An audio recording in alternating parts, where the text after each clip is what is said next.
Assalamualaikum warahmatullahi wabarakatuh. Salam sejahtera untuk kita semua. Selamat pagi.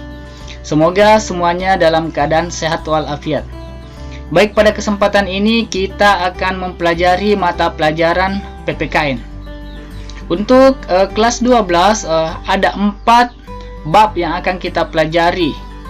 Namun pada semester yang pertama kita akan membahas 2 bab ya. Ada bab pertama tentang pelanggaran hak dan pengingkaran kewajiban menurut nilai-nilai Pancasila, dan bab kedua perlindungan dan penegakan hukum. Jadi ada 2 bab yang akan kita pelajari pada semester pertama.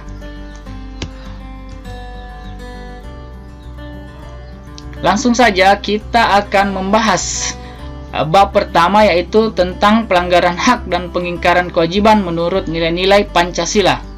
Dalam bab pertama ini ada 4 pokok pembahasan yang harus kita bahas secara bersama, yaitu yang pertama adalah hak dan kewajiban warga negara Indonesia. Yang kedua adalah hak dan kewajiban warga negara dalam nilai-nilai Pancasila.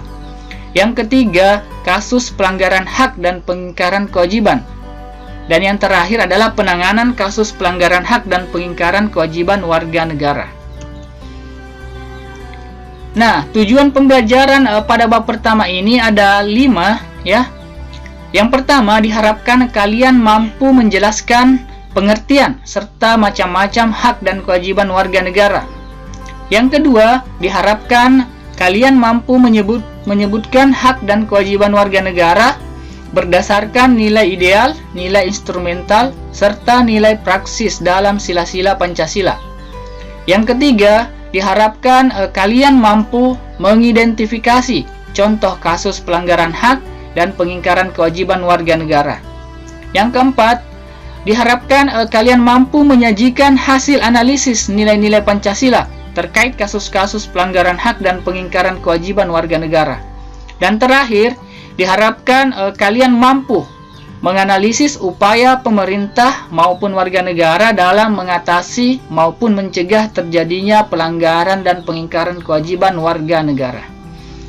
Baik, kita akan membahas materi pokok bahasan yang pertama ya, yaitu makna hak dan kewajiban warga negara Indonesia. Jadi yang pertama, kita harus tahu apa yang dimaksud dengan hak. Apakah hak asasi itu sama dengan hak warga negara? Ya, begitu pula dengan kewajiban. Apa itu kewajiban? Apakah kewajiban asasi sama dengan kewajiban warga negara? Nah, di kelas 11 kemarin kalian telah mempelajari tentang konsep hak asasi manusia dan kewajiban asasi manusia ya. Nah, hak itu merupakan semua hal yang Anda peroleh atau dapatkan, sedangkan kewajiban merupakan segala sesuatu yang harus dilaksanakan dengan penuh tanggung jawab. Jika kita kaitkan dengan hak asasi manusia ya, hak asasi itu merupakan hak dasar yang melekat pada diri manusia. Kemudian kewajiban asasi adalah kewajiban dasar yang memang sudah melekat pada diri manusia. Jadi dapat kita katakan bahwa hak asasi itu berbeda dengan hak warga negara ya. Kewajiban asasi juga berbeda dengan kewajiban warga negara. Hak warga negara adalah semua hal yang diperoleh ataupun didapatkan oleh seorang warga negara, baik dalam bentuk kewenangan maupun kekuasaan. Sedangkan kewajiban warga negara adalah segala sesuatu yang harus dilakukan oleh seorang warga negara dengan penuh tanggung jawab sesuai peraturan perundang-undangan. Jadi hak asasi manusia itu sudah termasuk ke dalam hak warga negara. Tetapi hak warga negara itu belum tentu termasuk ke dalam hak asasi manusia. Begitu pula juga dengan kewajiban asasi itu sudah termasuk ke dalam kewajiban warga negara. Tetapi kewajiban warga negara itu belum tentu merupakan kewajiban asasi. Ya, jadi itu perbedaan antara hak asasi dan hak warga negara. Nah, selanjutnya hak dan kewajiban warga negara terhadap negara. Jadi warga negara itu punya hak kepada negara. Begitupun juga sebaliknya, negara juga punya hak terhadap warga negaranya. Nah, ada beberapa hak warga negara di sini ya. Yang pertama, ada hak kesamaan kedudukan di hadapan hukum dan pemerintahan. Jadi di sini semua warga negara harus diperlakukan sama di hadapan hukum maupun dalam pemerintahannya. Yang kedua, hak atas pekerjaan dan penghidupan yang layak bagi kemanusiaan. Jadi setiap orang berhak untuk memperoleh pekerjaan yang baik, mencari kehidupan yang layak. Kemudian hak berpendapat. Nah, setiap orang berhak mengemukakan pendapatnya. Tetapi kita harus berpendapat dengan bijak ya. Jangan sampai pendapat kita itu dapat menyinggung perasaan orang lain. Kemudian yang keempat, ada hak dalam kemerdekaan dalam memeluk agama. Jadi setiap warga negara berhak menentukan ingin memeluk agama apa ya, agama Islam, agama Kristen, Hindu, Buddha. Jadi mereka dibebaskan oleh negara. Negara tidak dapat memaksakan setiap warga negara untuk memeluk salah satu agama di Indonesia. Kemudian hak ikut serta dalam membela negara, hak mengembangkan kebudayaan nasional Indonesia, hak atas kesejahteraan sosial, dan hak mendapatkan keadilan sosial. Jadi ini adalah hak warga negara kepada negara. Kemudian sebelum kita menuntut hak kita, yang pertama harus kita lakukan adalah melaksanakan kewajiban kita. Nah, ada beberapa kewajiban warga negara terhadap negara di sini ya. Yang pertama adalah kewajiban menaati hukum dan pemerintah. Jadi kita itu harus wajib menaati setiap peraturan yang dikeluarkan oleh pemerintah kita. Kemudian kewajiban membela negara. Jadi ketika ada sesuatu yang mengancam negara kita, kita punya kewajiban untuk membela negara Indonesia. Yang ketiga, kewajiban menghormati hak asasi manusia orang lain. Jadi setiap orang itu punya hak asasi, dan kita itu wajib menghormati hak asasi orang lain tersebut ya. Yang keempat, kewajiban dalam usaha pertahanan dan keamanan negara. Nah, ini kita wajib dalam menjaga kemaslahatan, menjaga negara kita ya dalam berbagai ancaman baik dari dalam maupun dari luar negeri ya. Selanjutnya ada hak dan kewajiban negara terhadap warga negara. Tadi yang pertama adalah hak dan kewajiban warga negara. Sekarang yang kedua adalah hak dan kewajiban negara kepada warga negara. Nah, ada beberapa hak negara di sini atau pemerintah ya.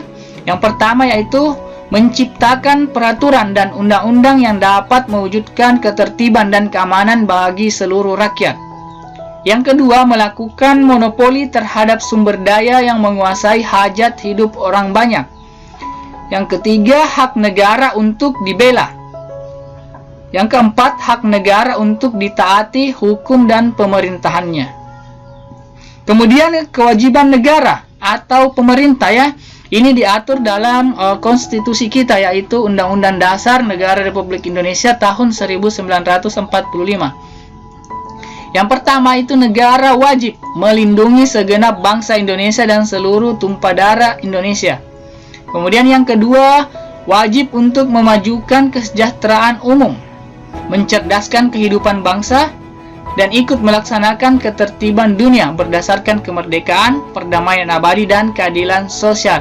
Jadi kewajiban ini adalah juga merupakan tujuan dari negara Indonesia ya, tujuan yang hendak dicapai oleh negara kita. Selanjutnya, hak dan kewajiban negara terhadap warga negara. Ini menurut pendapat dari Winarno.